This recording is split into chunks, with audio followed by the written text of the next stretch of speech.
lecture है 12 okay so lecture 12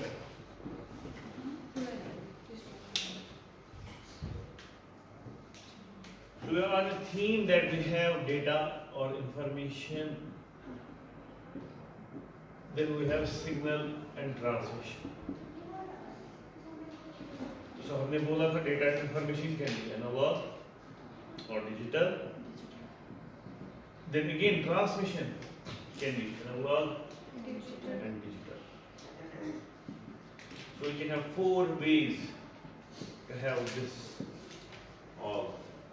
So analog data or analog information and will be transmitted using analog transmission signals. जो कि मैं पिछली बार देखा उसका थोड़ा सा ठीक है प्रैक्टिकली देखा और इम्प्लीमेंटेशन की तरीके से अगर बुक पे देखोगे वहाँ पे कुछ डिफरेंट होगा वो तो आपने ऑलरेडी किया होगा और उस लिहाज से अगर हम देखेंगे एनालॉग जब आपके पास इंफॉर्मेशन होती है डेटा होता है और एनालॉग में ट्रांसमिशन होता है so what are the various ways what are the various modulation techniques that use so mostly they are AM FM and PM ये होता है ना so then there are different ways of AM बता सकते हैं कौन कौन एक हो गया जनरल AM जिसको हम बोलते हैं DSB-FC what do you mean by DSB-FC with very good then we have इसका दूसरा part that is DSB-RC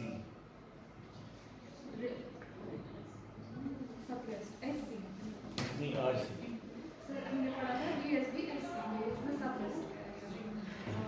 DSB-RC is double sideband with reduced carrier ठीक है reduced means carrier का जो voltage है उसका amplitude है that is been reduced by a particular amount so that carrier is also present then you have in the same DSB-SC this is the third one that is double sideband with suppressed carrier तो आप इसमें carrier ही नहीं छोड़ते सीधे double sideband होता है then you have SSB-FC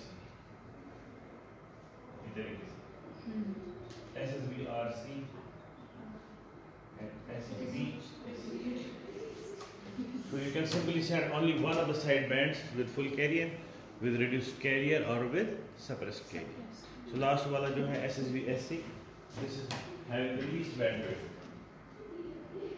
because you have the bandwidth of only one single side band बाकी में बैंडविड्थ होती हैं डबल DSB में double double double double double SSB-FC और SSB-RC में भी होती है उतनी ही bandwidth but you send the carrier with higher voltage that means the power so it adds to the whole power of the modulated signal ठीक है and that is not good इसीलिए हम सप्रेस्ड कैरियर वाला भेजते हैं then you have VSB पढ़ा है vestigial side modulation ठीक है ना नहीं पढ़ा है इसमें हम भेजते हैं एक side single side band and half of the other side band vestigial side band हाँ इसका दूसरा साइड बैंड वेस्टिजियल होता है तो it is VSB is normally used for TV transmission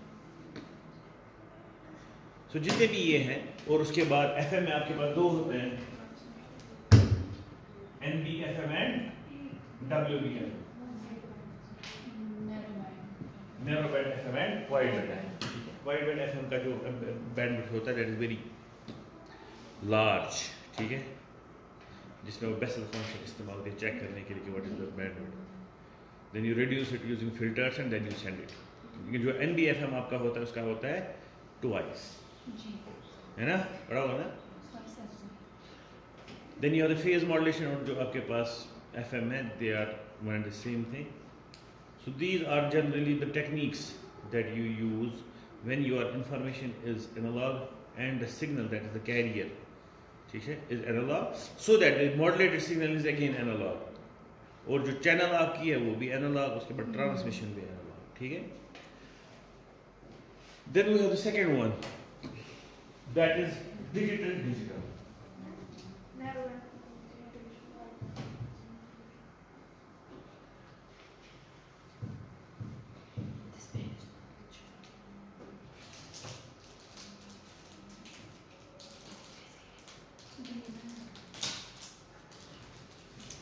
what do you mean by digital? And digital means the information will be digital, and the signal that you are transmitting, that is the transmission, will be also digital. ठीक है? लेकिन ये करने से पहले हमें देखना है, जैसे हमने पिछली बार भी डिस्कस किया, which one is more viable, analog transmission or digital transmission?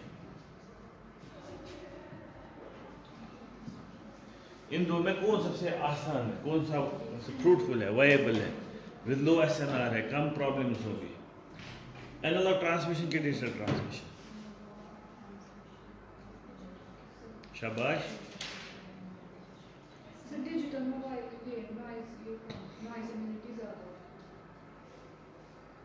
सवाल मेरा है कि इन दो ट्रांसमिशन में से कौन सा ट्रांसमिशन ज्यादा वायबल है? VIABLE।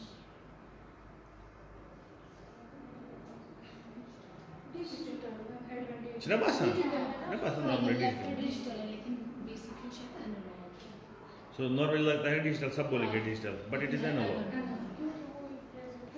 Why? Because digital has many advantages, isn't it? But it is digital communication that has advantage, not digital transmission.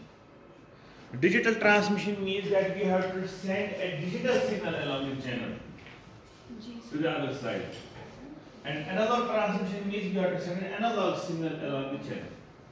और दो लेक्चर से पहले ही हमने ये डिस्कस किया था, क्यों? Because the digital signals have very high spectrum और bandwidth। ठीक है?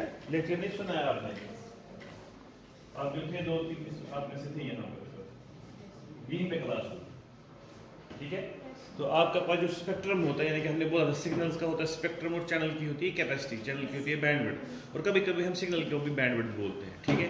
सो जो सिग्नल की बैंडविड्थ होती है आपके पास डिजिटल सिग्नल की, it's very high, the bandwidth is very very high, enormous bandwidth, बहुत ज्यादा बैंडविड्थ, ठीक है?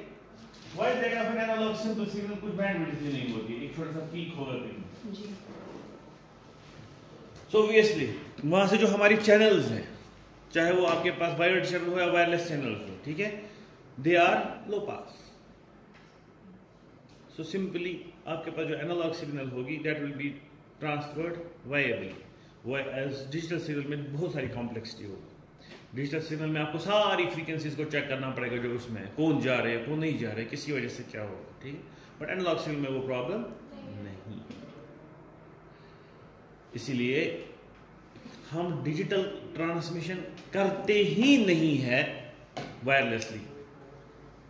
वायरलेसली डिजिटल ट्रांसमिशन करें नहीं, it's not viable at all to do digital, that means to send digital signal as a digital signal on air. करोगे क्या? Feed antenna को digital signal feed करोगे, उसमें कितनी सारी फ्रीक्वेंसीज होगी, बहुत सारी फ्रीक्वेंसीज। अब आप कैसे वो सारी पड़ाव कंप्लीट करोगे? पहले आपको एम्पलीफायर्स डिजाइन करने हैं, they are to be design for big bandwidth. तो जब बड़ी बैंडविड्थ होगी तो उनका जो गेन है वो खुद ही क्या आ जाएगा, कम हो जाएगा। You won't be able to provide big gain that is needed for antenna, समझ आया? उसके बाद एंटेना भी डिजाइन करनी है ब्रॉड बैंड एंटेना, जो बहुत सारी फ्रीक्वेंसीज को क्या कर सके, इंटरफेस कर सके विद द स्पेस, ठीक है? सो एनालॉग में वो परेशानी नहीं है।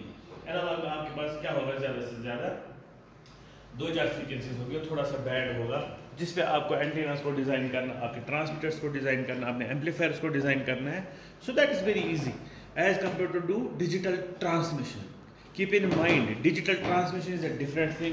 Digital communication, digital data, digital information, digital processing is a different thing. Digital transmission means putting a digital signal that is going between 5 volt and 0 volt along time, ठीक है? And putting it directly on the medium.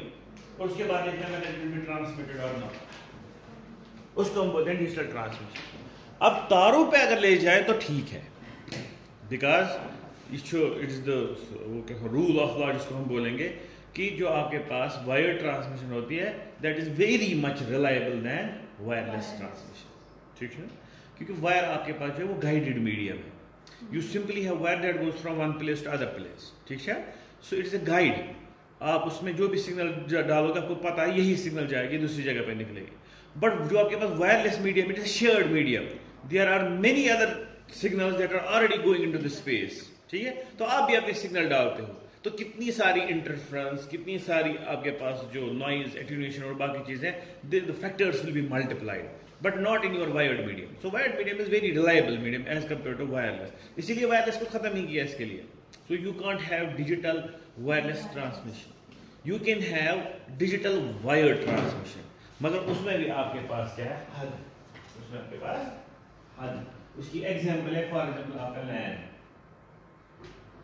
is the example where it is used and the technology is called Ethernet.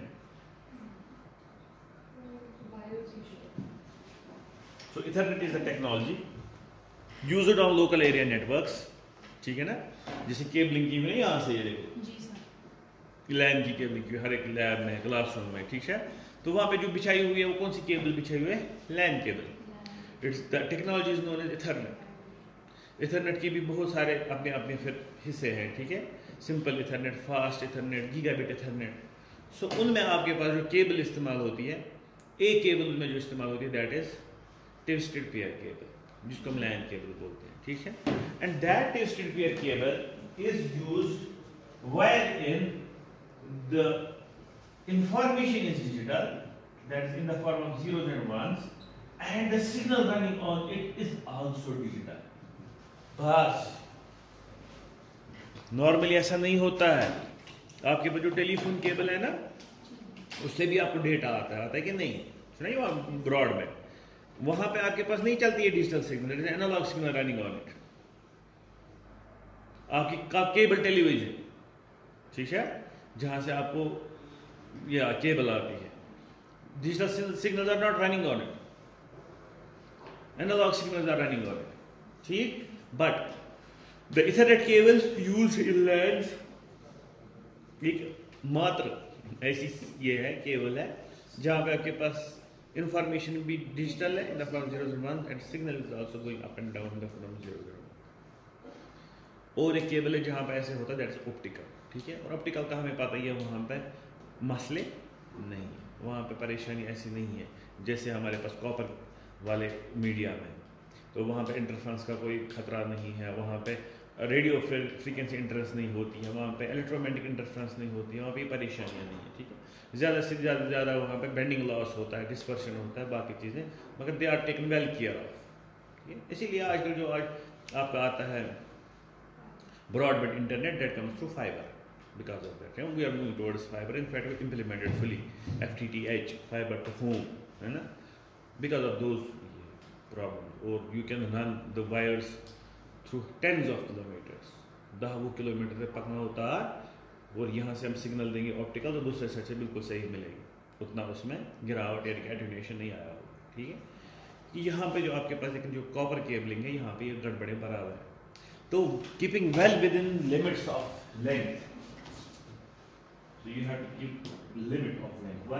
Because as you increase the length, मैंने आपको पहले ही बोला है, the transmission impairments will accumulate, ठीक है। तो वो they will increase और एक जगह ऐसे पहुंचेगी कि आपको ये जीरो ज़माना दिखेंगे ही, ठीक है। अब मसला है हाउ, अब लेंगे अब इसी लाइन एक को, ठीक है। अब हमें देखना है कि चलो भाई अब हमें तो करना है, अब तो बोला गया है कि आपके पास यहाँ से zeros और ones है इंटरनेट और data, and you should be running the signals on this line. So what are the various parameters, what are the various design considerations that you have to keep in mind, ठीक है। While designing a particular strategy, कि हम इस data को कैसे signal में convert करें, क्योंकि हम अभी तक जानते हैं कि सर क्या इसमें क्या करना है, 0 1 0 1 ऐसे है, ये 0 1 0 1, ठीक है। किसी चीज जमा कर, this is one of the ways to convert data into signal, that means give it a 0 volt, give it a 5 volt, and it is done. There are hundreds of ways to convert your data into signal. अब इस signal में क्या क्या properties होनी चाहिए वो हमें देखनी है, ताकि जब वो सिग्नल, वो डिजिटल सिग्नल आपके लाइन में रन हो जाए, उसमें वो प्रॉब्लम्स ना हो जो नॉर्मली होती। And what are those problems that we have to discuss first, and then we have to check out the techniques. The first and the foremost thing that we have to check is called symbol rate and related to baud rate.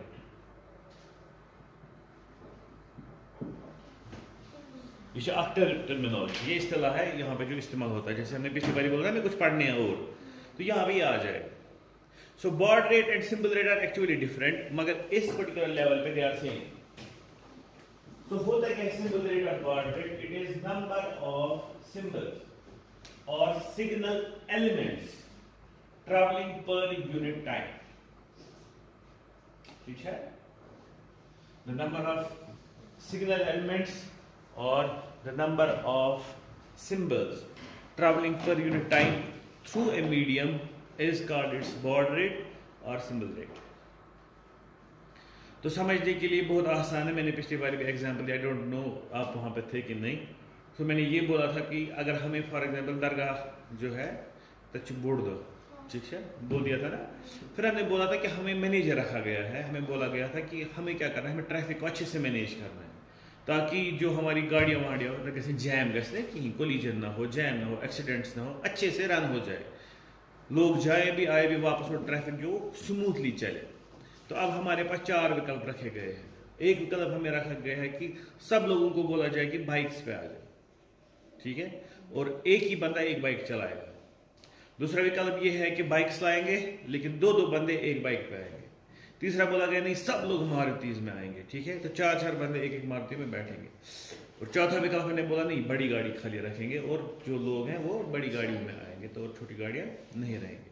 तो अब जब आपको बोला गया कौन सा विकल्प सबसे अच्छा है, तो आपने सोचा सर असली हमारा बेसिक मोटिव है कि हमें लोगों को लाना है. More number of people should come easily and then they should go. तो आपने बोला उस लिहाज से अगर देखेंगे तो बड़ी गाड़ियाँ अच्छी है, ठीक है, तो लोग बहुत आएंगे क्योंकि सिंबल आपके पास जो है, जो आपके पास सिग्नल एलिमेंट है वो गाड़ी है. उससे पहले जो सिग्नल एलिमेंट था वो मारुति थी, उससे पहले सिग्नल एलिमेंट था वो आपकी बाइक थी. सो दे आर सिग्नल एलिमेंट्स. अब जब ये बड़ी बड़ी गाड़ियां रन हो रही है सड़क से, ठीक है, so you have 2 parameters that you can check. The number of vehicles plying on the road per second, है कि नहीं, मतलब सड़क पे एक पुलिस वाला बैठ गया, उसको बोला गया चक्कर में सिंपली चेक कुछ गाड़ी छुपाकर एक पर unit time, let suppose per hour, उनके लिए मिनट्स और आवर्स होंगे, ठीक है, हमारे लिए पर सेकेंड. तो वो बोला साहब 10 गाड़ियाँ जा रही हैं पर यूनिट टाइम पर 1 मिनट, ठीक है. दूसरा पुलिस वाला ने बोला, हमने बोला तू नहीं ये चेक करना, तू चेक करना कि कितने लोग जा रहे हैं पर यूनिट टाइम. वो क्या करेगा, वो सिंपली देखेगा कि एक गाड़ी में कितने लोग बैठे हुए हैं, उनको पता है कि 25 सीट्स हैं फॉर एग्जांपल. वो क्या करेगा, नंबर ऑफ गाड़ीज पर सेकंड जो जा रही है मल्टीप्लाई करेगा 25 से, so that will be the number of people crossing per second. But what is the reality, what we need to do actually, we need to transfer people not गाड़ियाँ. समझ आया. सो बेटर क्या रहेगा कि अगर हमारे पास क्या होंगे बहुत सारे लोग ट्रांसफर हो, इसलिए हमने गाड़ी को चूज किया था. सो बेस्ट होता है कि नंबर ऑफ सिंबल्स आपको कम हो लेकिन उसके एवज आपके पास नंबर ऑफ पीपल जो है वो ज्यादा हो. तो यहाँ पे वही होता है कि नंबर ऑफ बिट्स आप रियलिटी में चाहते हो ज्यादा आ जाए, ठीक है, और सिंबल्स जो हो वो कम हो. इसीलिए जो सिंबल रेट और बाड रेट है, बाड रेट के साथ हमेशा हम किस चीज को रखते हैं, that is the bit rate. So for a particular baud rate, we should have a high bit rate. That means there should be more number of bits per symbol, or there should be more number of bits per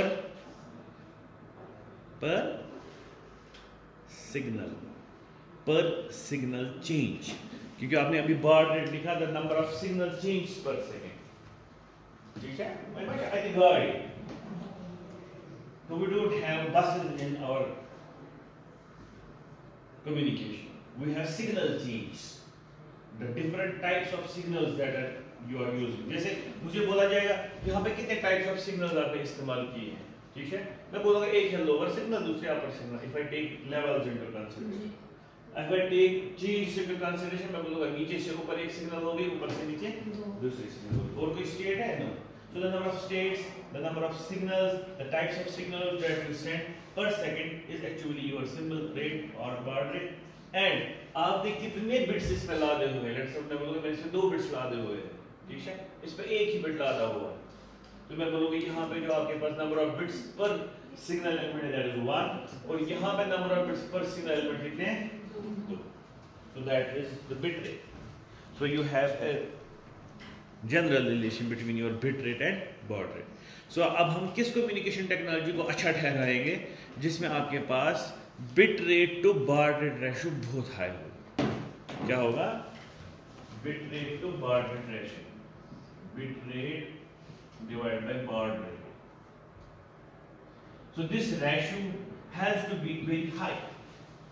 तभी हम बोल पाएंगे ना कि पर symbol और पर signal change आपके पास बहुत सारे बिट्स. ठीक है. So this was bit rate baud rate. तो अब ये कंसिडरेशन दिमाग में रख के we will have to use that particular technique of transmission, digital transmission, that will have high bit rate to baud rate ratio. शाबाश. सर आपने कहा ना कि रेशियो ज्यादा होना चाहिए क्योंकि सिग्नल चेंज क्या है काम में ज्यादा अच्छा है.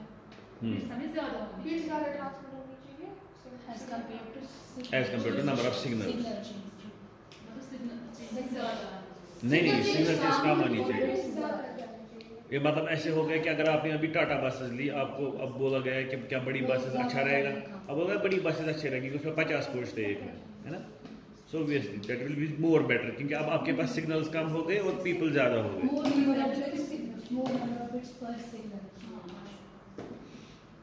जितने हम ज्यादा नंबर ऑफ बिट्स पर सिग्नल रख सकें that will be more better.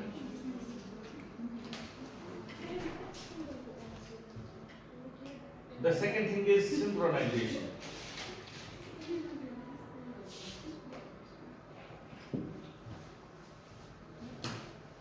ठीक है. पहला हमने क्या देखा? Bit rate baud rate ratio. The second thing is synchronisation. So what is synchronisation? Doing your chores or things जो भी आपको करना, doing your work according to clock.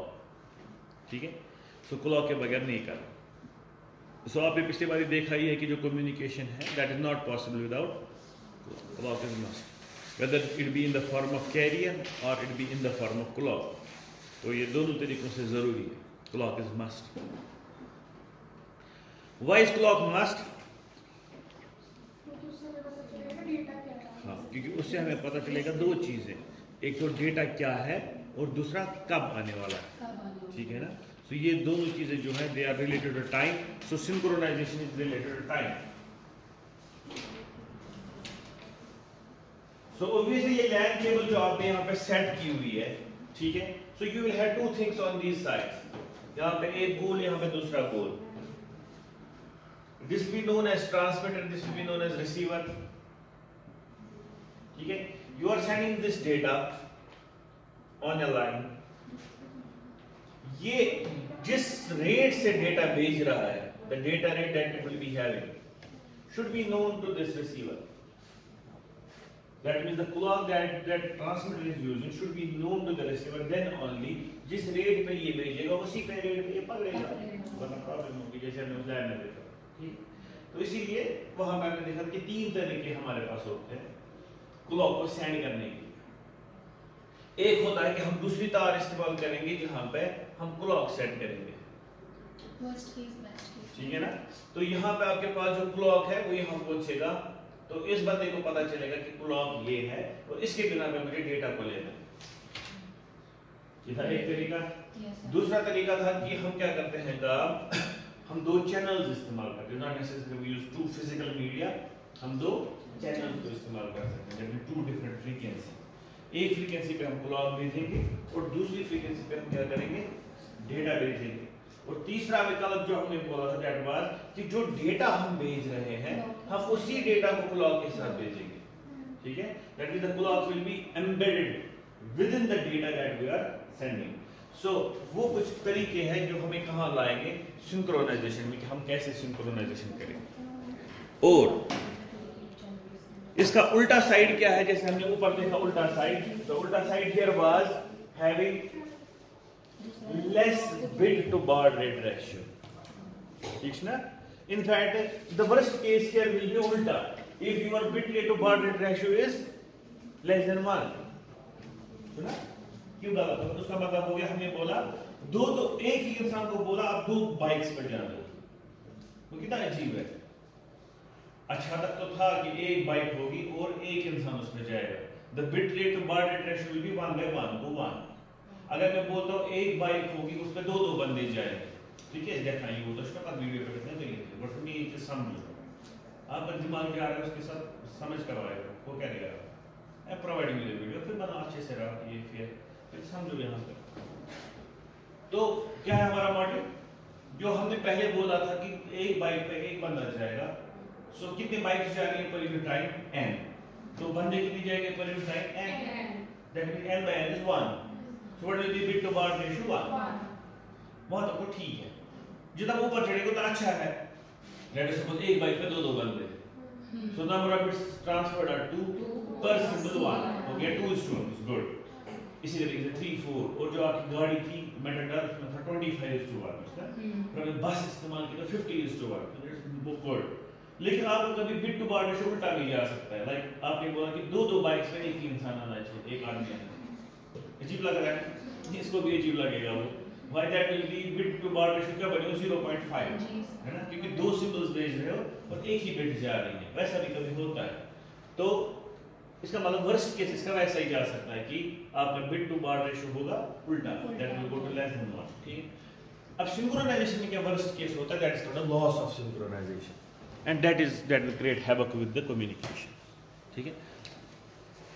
loss of synchronization, what do you mean by loss of synchronization? loss of clock, ठीक है। ये ऐसा ही हो गया, इसकी भी एग्जांपल ये है कि जैसे क्लास, ठीक है, हमें कितने बजे क्लास थी आज 10 बजे, ठीक है, अब हमें लॉस ऑफ सिंक्रोनाइजेशन होने की वजह से 12 बजे क्लास हुई और 2 घंटे ज़ाया हुए। तो लॉस ऑफ सिंक्रोनाइजेशन क्या हुआ कि हमें पहले बताया नहीं गया था कि 10 बजे आपका मीटिंग होगा, ठीक है, तो हम तो 10 बजे की क्लास लेने गए थे, so there was a phase difference, उसकी वजह से प्रॉब्लम हुई। दूसरा हो गया जो आपके पास सिंक्रोनाइजेशन में प्रॉब्लम्स आती हैं, दे आर 2 वे, एक हो गया लॉस ऑफ फेज और दूसरा का loss of frequency. Loss of frequency हो गया जैसे आप यहाँ पे डेटा जो भेज रहे हो वो भेज रहे हो 100 kilobits per 100 kilobits per second 100 kbps, मगर ये बता जो पकड़ रहा है ये पकड़ रहा है 10 kbps रेट, और let us put it in terms of clocks, ये जो 16 हर्ट्ज पे ये जो 10 hertz, so what will happen, उसने 100 बिट्स भेजी, ये कितनी पकड़ेगा 10 हो गया ना पंगा, तो उसने कुछ भेजा होगा उसका तो पूरा लॉस हो गया, यानी कि 90 बिट्स लॉस हो गया। दूसरा हो गया इसने फॉर एग्जांपल स्टार्ट किया अभी, ठीक है, लेकिन ये पकड़ रहा है, ये पकड़ना स्टार्ट करता है थोड़ी देर बाद, ठीक है, तो पहले ठीक हुआ यानी कि ऐसे हो गया इसको, that got a phase synchronisation law, यानी कि असल में होना चाहिए ऐसे, ये ट्रांसमीटर का क्लॉक है, ये रिसीवर का क्लॉक होना चाहिए, तो कोई परेशानी नहीं। नॉर्मली जब रिसीवर चेक करता है ना, ये करता है मिड बिट इंटरवल पे चेक, मिड बिट पे, तो ठीक है, इसे चेक इसको बराबर डेटा आ रहा है। लेट अस सपोज जो रिसीवर के जो ट्रांसमीटर का ठहरा, ये रिसीवर 1 का ठहरा, लेट अस सपोज रिसीवर 2 में ये थोड़ा सा यहां से स्टार्ट हो गया, ठीक है, सो व्हाट विल हैपन, अब जाके आपके पास यहां पे चेक करेगा, मिड अगर ये इतना शिफ्ट हो गया कि मिड बिट से यहां आ गया, so 1 will become 0, 0 will become, ठीक है, this will be called as loss of synchronization, loss of phase synchronization or frequency synchronization, that will again get problem। What are the problems? हमारे पास problems में क्या होगा, data loss, data, और वो आगे receiver पे किस फॉर्म में आता है, एरर्स के form, so we have errors, then we need to detect those errors, we need to correct those errors, ठीक है, जो आपने इंफॉर्मेशन थ्योरी में उसका पढ़ा होगा अच्छा खासा, हाँ पढ़ा है ना, error detection techniques, error correction techniques, तो उसको हम ज़्यादा नहीं टच करेंगे, क्या जिसको असल पढ़ा जाता है फुल फ्लेज, यहाँ पे वो थोड़ा सा सही से Hamming code, CRC, VRC, parity check, वो सारे उसमें, तो डिजिटल ट्रांसमिशन आ गया वहाँ से। सो दूसरी चीज जो आपको याद रखनी है for this digital transmission of digital data, that is there shouldn't be loss of synchronisation, so the designers have to make it perfectly in their minds कि हमें कुछ ऐसा डिजाइन करना है कि लॉस ऑफ सिंक्रोनाइजेशन ते गसन कहीं and keeping the mind that we should have high bit rate to baud rate ratio. Okay. What is the third thing? The third thing that needs to be kept in mind is DC component.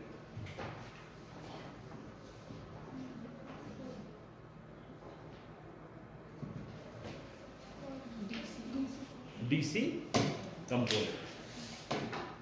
DC component हो गया. DC component सीधे. Whenever there is a DC voltage for some amount of time, for some period of time, ठीक है? That will be called as DC component. चूँकि आपके पास जो ये सिग्नल जा रही है, अभी तो ये 0s और 1s थे, लेकिन जब ये यहाँ जा रही है, it's being converted into 5 volt and 0 volt, ठीक है? Let us suppose आपको continuously 1s आ रही है कुछ देर तक, आप एक पिक्चर सेंड कर रहे हैं, आपको पता होता है पिक्चर को जो ऊपर वाली लाइन होती है, that's a UV data है, ना सब border, जो borders होते हैं. Let us suppose green line continue. Let us suppose half pixel is denoted by 1. So what it will send 1 1 1 1. Let us suppose it is 1280 cross 760 image, बड़ी image होती है, so it will send 12601. तो इसका मतलब आपकी जो line है that will remain high, that is 5 volts for those all ones.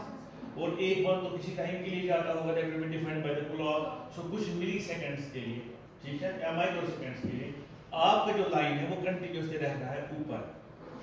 अब वो क्या गड़बड़ करेगा, दैट इज क्रिएटिंग डीसी, जबकि हमारे पास जो असल में हमने सोचा था इस वेव को, it has to be alternating, it goes up and down, समझा? So that is creating DC. So जो वो डीसी कंपोनेंट है that will create problems. Why? Because we are doing communication. इसका कम्युनिकेशन हमने परसों ही देखा, अगर हमारे पास कम्युनिकेशन होगा, अगर हम लेंथ को बढ़ाना चाहते हैं, तो आपने अनुष्का ने बोला था सर फिर हम रिपीटर्स इस्तेमाल करेंगे. अब रिपीटर क्या होता है? रिपीटर होता है एक एम्पलीफायर, है ना? रिपीटर में होते हैं करंट एम्पलीफायर, वोल्टेज एम्पलीफायर, उसके बाद होता है symmetrical circuit and it makes the line good again, ठीक है? मगर जो उसके अंदर एम्पलीफायर लगा के होते हैं ना, विच मोस्टली ऐसा ट्रांसफार्मर का पढ़ेगा ना एनालॉग टू में, है ना? द ट्रांसफार्मर कपल्ड एम्पलीफायर, यानी कि एक एम्पलीफायर का स्टेज आ गया, आप मत एक ही एम्पलीफायर का स्टेज रखते हो, उसको रखते हो हजारों गेयर, आप do always do it in stage, है ना? पहले 10 का स्टेज, फिर 10 का स्टेज, फिर 10 का स्टेज, फिर वो बन जाएगा 1000 का, ठीक है? That is better than putting one only and giving a gain of 1000, ठीक? सो अब जब एक स्टेज से दूसरे स्टेज में उसको जाना है, the coupled link is by transformer. तो इसका मतलब एक ट्रांसफार्मर एक ऐसी चीज है जो डीसी को छोड़ता ही नहीं है, तो उसको जब सिग्नल आ जाएगी डीसी वो क्या करेगा?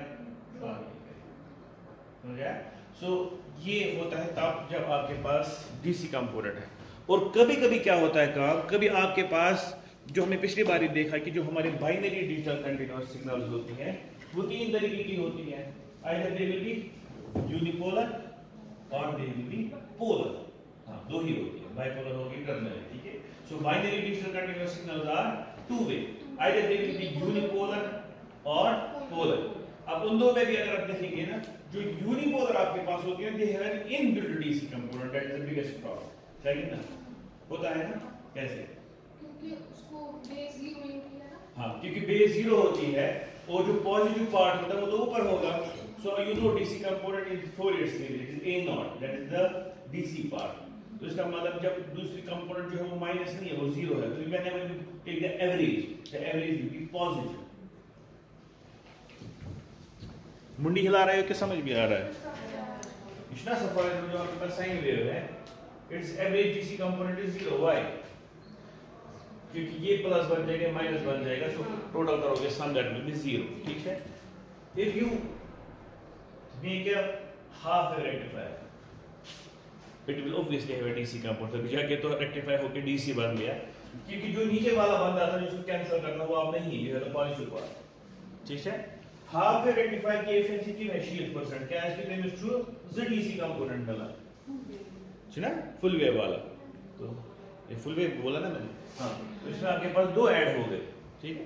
सो this is more DC component. Same lies with your square wave. अगर आपके पास स्क्वायर वेव ऐसे है, it's going like this, that means 0 volt and 5 volt. So average will be added. So all over toward, अगर आप एक particular time slot में देखोगे, what is the average? This divided by time, ठीक है ना? So it is some positive quantity, means it's a DC component. It will add to the problems in amplifiers. So better क्या है? Use polar. If it is 5 volt, minus 5 volt. Use this. इसमें होगा positive part, negative part, positive part, negative part. So एक particular time period में the DC component will be 0. समझ आ रहा है? Because जो पॉजिटिव वाला पार्ट है that will cancel out the negative part. So overall you won't have a DC component, that will be 0. So अगर आप ऐसी सिग्नल पास करोगे through transformer, it will go up. लेकिन अगर आप ऐसी ट्रांसफार्मर पास करोगे सिग्नल, उसमें प्रॉब्लम होगी. ठीक है? It will be transferred but up to a certain level. बहुत एक्टिवेशन करेगा ट्रांसफार्मर, ठीक है? और उसको इजीली पास करेगा ट्रांसफार्मर. और जहाँ पे भी हमें ऐसी चीजें करनी हो. So DC component is इसीलिए एक बहुत ही important चीज है. Okay? Then one more thing we have, fourth, that is called base line rendering. WANDERING. Baseline rendering. Vendor का mana? Asas. Latar mesti kanas ना? Is wondering over here and here and here. इसका मतलब हो गया जो आपके पास baseline है, system baseline control है कि तो चेंज कर सकते. So normal baseline आपकी ये होती है. अगर यही baseline बराबर नहीं रही, ये ऊपर चढ़ गई ऐसे ऐसे ऐसे तो गड़बड़ करेगी ना. तो आपके पास जो सिग्नल आएगी वो कैसी आएगी? It will be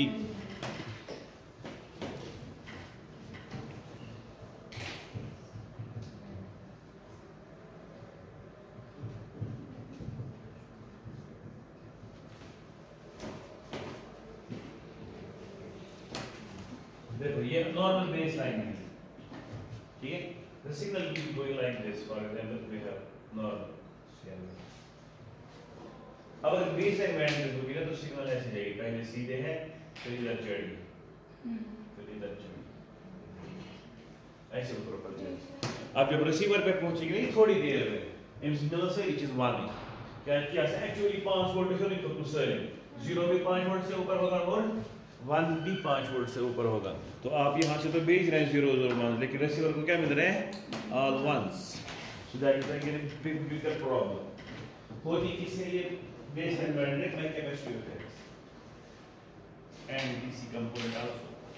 क्योंकि जब आपके पास डीसी कंपोनेंट्स होंगे और कैपेसिटेंस होगी, कैपेसिटर क्या कैसा? चार्ज. दोनों क्या कैसे? 4. तो डीसी सिंपल है क्लैंपिंग. This is clamping. जी सर. क्लैंपिंग छोड़ा पर कैसे कैसा? कैपेसिटेंस से ठीक है. Simply clamping. Your signal will be clamped up. तो जब क्लैंप होगी तो पूरी सिग्नल ऊपर चढ़ गई ना. जब रिसीवर पे पहुंचेंगे क्या वाई नहीं कि 0 तिशी 1 नहीं तो 1 तिशी 1 नहीं. ठीक है. सो इसका भी ख्याल रखें. So you have to bring that down. You have to use those techniques जिसमें बेसलाइन बैंडरिंग नहीं होगी. ठीक है.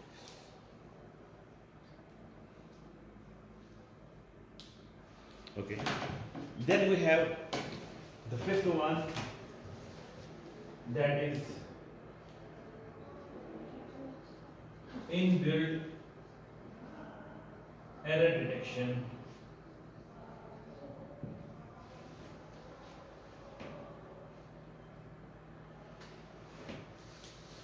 ये एक और एरिया है जहाँ से हमें देखना है. आपके पास जो तरीक़ेकार है कि आप कैसे करोगे इसको कोड. तो पहले अब मैं बोल देता हूँ इसको क्या बोलते हैं. जब हम सिंपली करते हैं 0s और 1s को कन्वर्ट करके डेटा को कन्वर्ट करते हैं इनटू सिग्नल. ठीक है. It's simply known as signal encoding. और दूसरा नाम इसका है line encoding. Because we are putting the 0s और 1s on the line. So it's overall line encoding. So actually जहाँ की हम जा रहे हैं we have to study line encoding scheme. So what are the various schemes for line encoding? ठीक है. और उसी का बैकग्राउंड हम पढ़ रहे हैं पहले कि किस हिसाब से line encoding scheme. So best line encoding scheme कौन सी होगी? वही हम देख रहे हैं जिसकी बार रेट और बिट रेट रेशियो हाई. हाँ, बिट रेट और बार रेट हाई होगा, जिसमें लॉस ऑफ सिंक्रोनाइजेशन नहीं होगा, जिसमें डीसी कंपोनेंट बिल्कुल कम होगा या 0 होगा, जिसमें बेसलाइन मॉनिटरिंग नहीं होगी और जिसमें इनबिल्ट एरर डिटेक्शन हो सकता है. ठीक है. या होगी या नहीं होगी तो उसके बिना पे भी हम देख सकते हैं. तो कुछ टेक्निक्स हमारी ऐसी भी होती हैं कि जब हम उनको एनकोड करते हैं, अगर कहीं पे आपके पास बिट एरर्स आ गए, स्कीम ही ऐसी है. ठीक है, कि वो हमें बोल सकती है कि एरर आम कि ना कहीं समझा। So that is your error detection, inbuilt error detection with in the scheme, that it can show us whether there is error और नॉट।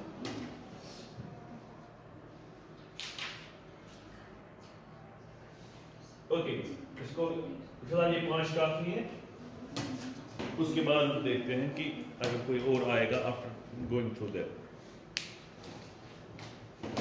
तो स्कीम जो आपके पास है वो 3 तरीके की है। Now we will go to the schemes. There are 3 types.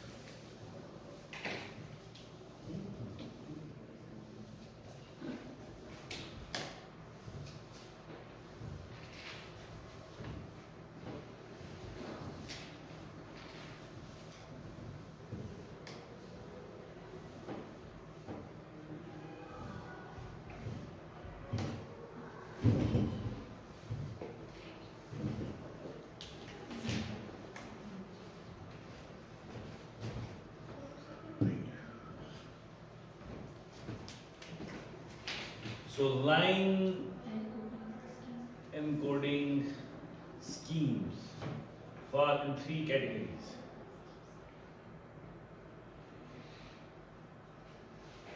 ठीक है,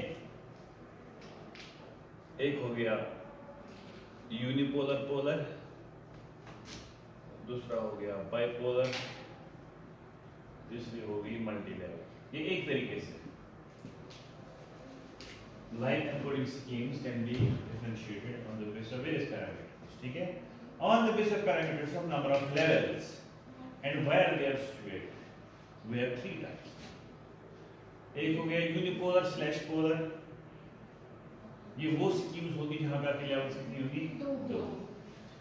अब डिपेंड्स ऑन वो 2 लेवल्स कहां पे हैं, उनको हम बोलेंगे यूनिपोलर और पोलर। ठीक है, ब्रैकेट में फैक्टरी लिखे, यहाँ पे लिखेगा by level, LEVEL, by level scheme. उसको मैं फिर 2 हिस्सों में बांटूंगा। ठीक है, यूनिपोलर और पोलर, ये 2 levels. Then we have bipolar. Bipolar में how many levels? 3 levels.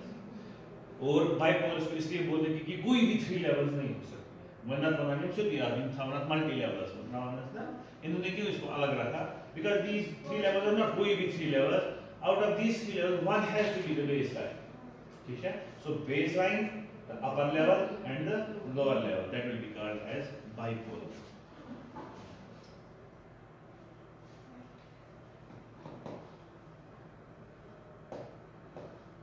Then we have multi-level.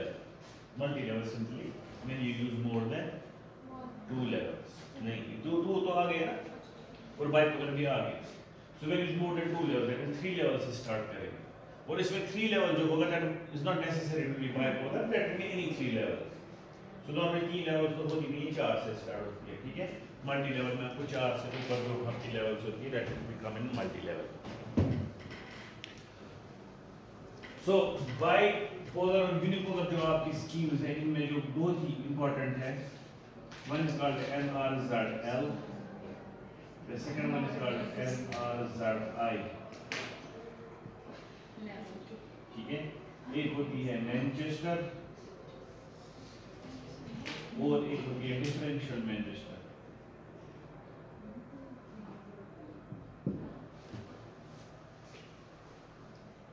ठीक, in bipolar we have schemes, one is RZ,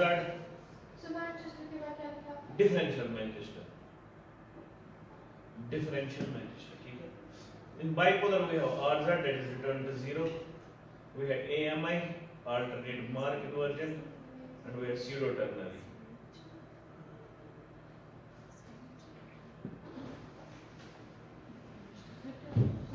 In bipolar we have pseudo ternary, pseudo, SEUD, pseudo ternary, TRNAR.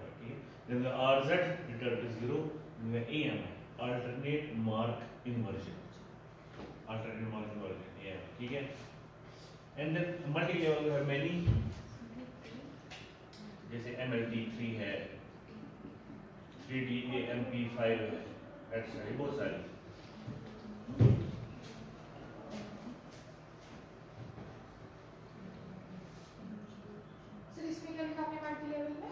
MLT3 और 3DPAM5 मैं AMP लिखा 3DPAM5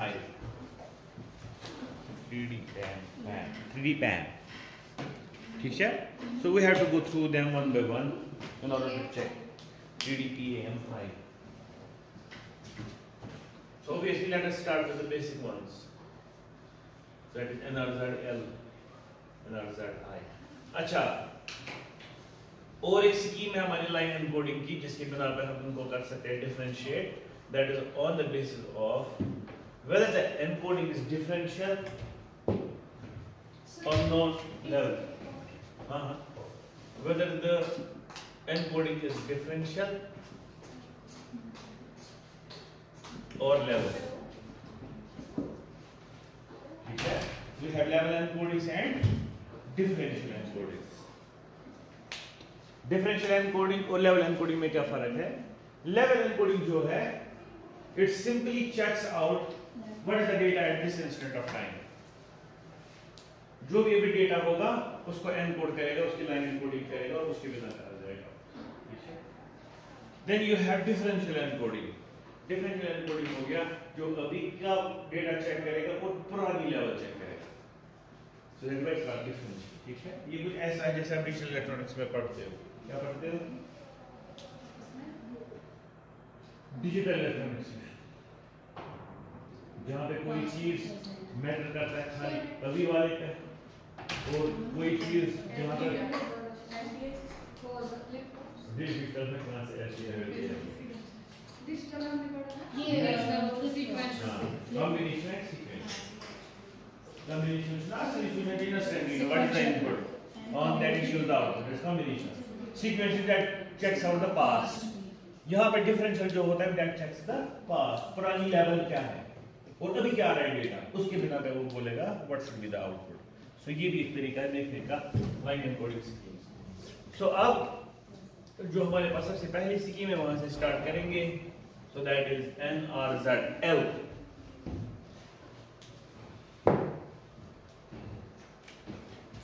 NRZL. ठीक है. इसके दो तरीके होंगे, एक होगा UNRZL, दूसरा होगा PNRZL.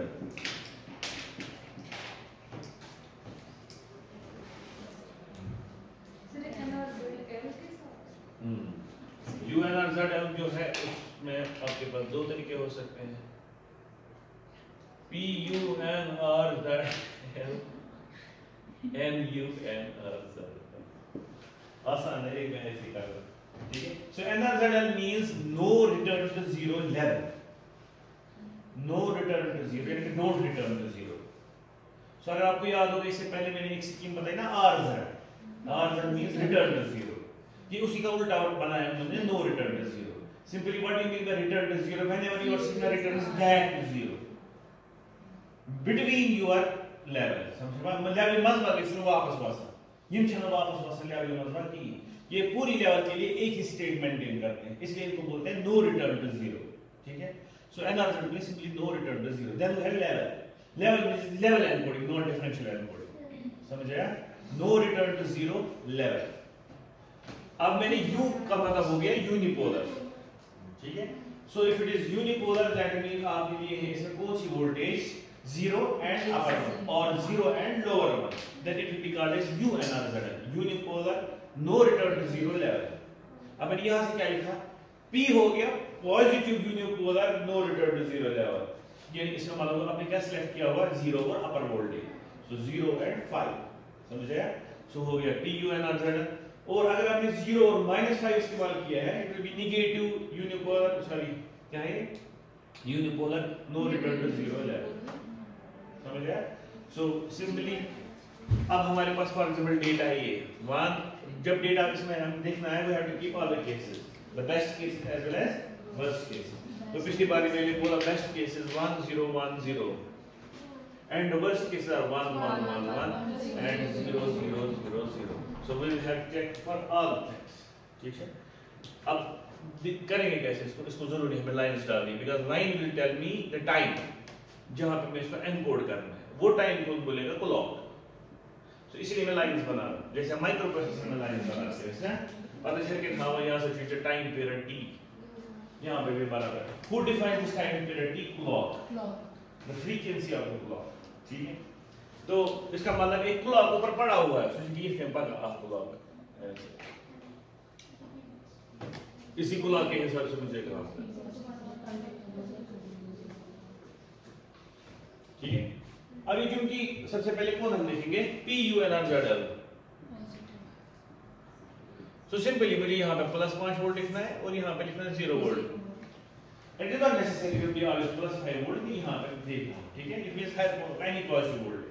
It can be 3.3 volt, 3.7 volt, 3 volt, 2 volt, 1.7 volt, 12 volt, 24 volt, whatever। तो अभी हम चूंकि हमारा स्कीम नॉर्मली TTL वाला स्कीम होता है, we normally use TTL schemes, that is why we are using 0 volt, ठीक है? अब चूंकि लेवल है